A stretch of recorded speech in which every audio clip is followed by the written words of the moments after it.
Olá pessoal, comentando este livro aqui, Em Costas Negras, do Manolo Florentino, um livro publicado em 2014. Então, vou destacar alguns pontos. Primeiro ponto um ponto que eu gostaria de colocar, né, é a questão dos traficantes de escravos, né?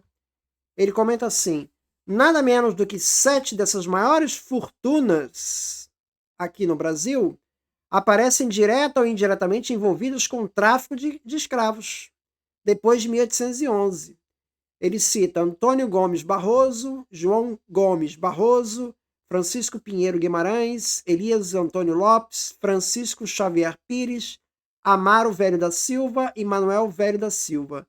Cita-se ainda o nome de Brás Carneiro Leão, cujo filho e neto, respectivamente, Fernando Carneiro Leão e Geraldo Carneiro Belens, atuaram no tráfico com a zona Congo-Angolana durante a década de 1810. Está na página 194. Esse dado por si só já demonstra a confluência entre a elite mercantil aqui no Brasil e o topo da hierarquia traficante. Ele insinua o locus socioeconômico do traficante tradicional, daquela minoria de comerciantes de homens que monopolizava o tráfico atlântico. Não poderia ser de outra forma, visto ser o comércio negreiro um negócio que, além de arriscado, demandava altíssimo investimento inicial. E o próprio fato de ir contra os desígnios metropolitanos em um terreno tão sensível quanto dos rumos da política colonial demonstra a magnitude do poder dessa elite. Ele vai falar que, por causa da importância política e econômica da corte, é possível estarmos diante da mais importante fração dominante do país. Sua rede de atuação não se limitava ao Rio de Janeiro e, enquanto empresária, controlava grande parte dos mecanismos de acumulação do Sudeste, com redes que se estendiam desde os confins do Mato Grosso até o Rio Grande do Sul, Santa Catarina, São Paulo, Santos e Minas Gerais. Possuía também grande parte dos prédios urbanos e das unidades agrícolas para exportação do Rio. E dado importantíssimo, depois de fechados seus inventários, não revelam passivo perante nenhuma casa comercial estrangeira.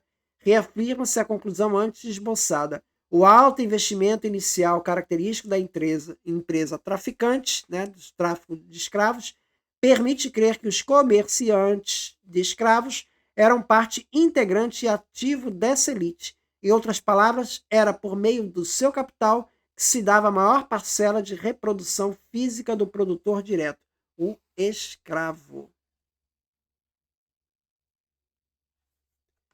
Se o funcionamento do tráfico em moldes monopolísticos se devia, em princípio, ao alto investimento inicial investido para a formação dos estoques de escambo e manutenção, e se ademais tratava-se de uma atividade que envolvia grandes riscos, não era gratuito que o típico comerciante de almas, de participação constante no negócio, fosse, nas palavras de José da Silva Lisboa, um homem de grande fortuna, cujos investimentos cobrem diversos setores econômicos, principalmente o comércio e o crédito.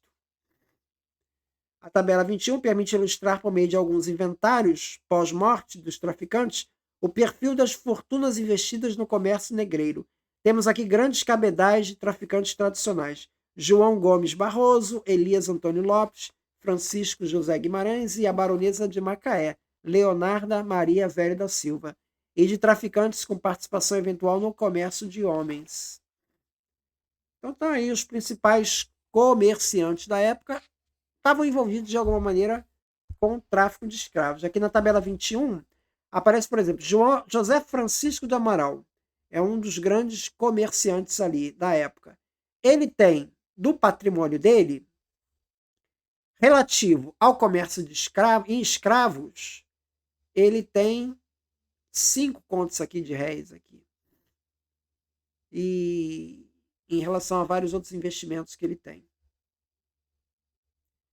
Então, uma boa parte dos investimentos que ele tem era dedicado ao tráfico de escravos.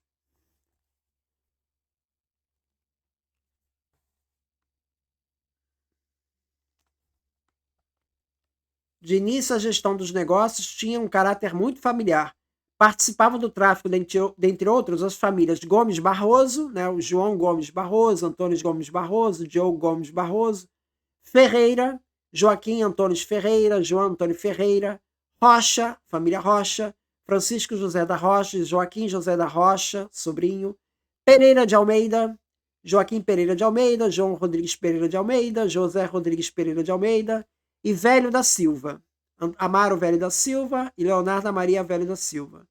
Das 279 empresas identificadas aqui, responsáveis por 1.181 expedições entre 1811 e 1830, 14 eram constituídas por sócios aparentados.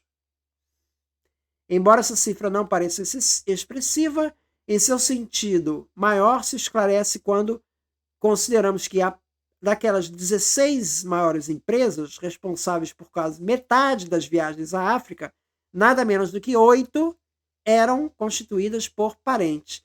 Então, as empresas que tinham parentes eram as principais. Tá? Essa era a constituição aí da... Aí vem nas conclusões do livro, página 222.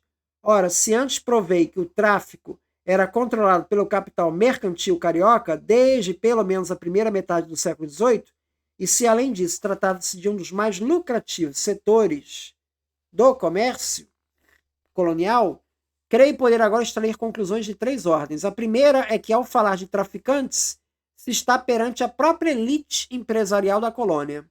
Por outro lado, se o comércio de almas possuía uma dinâmica específica e era controlado internamente, é natural que ele permitisse a essa periferia um enorme grau de adaptação às diversas conjunturas internacionais, de tal modo que, até certo ponto, a esfera sul-sul do mercado atlântico fosse marcada por um alto grau de autonomia.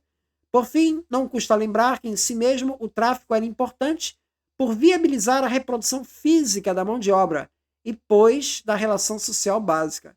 Mas se o aprendermos enquanto negócio em meio a outros, capaz de crescer nas fases B do mercado internacional, a conclusão natural é de que o principal negócio da economia colonial não era tanto a venda de produtos tropicais, mas sim a constante reprodução de uma dupla diferenciação social, a primeira óbvia entre senhores e escravos, e a segunda que, tendo por meios os escravos, promovia a diferenciação entre os próprios homens livres.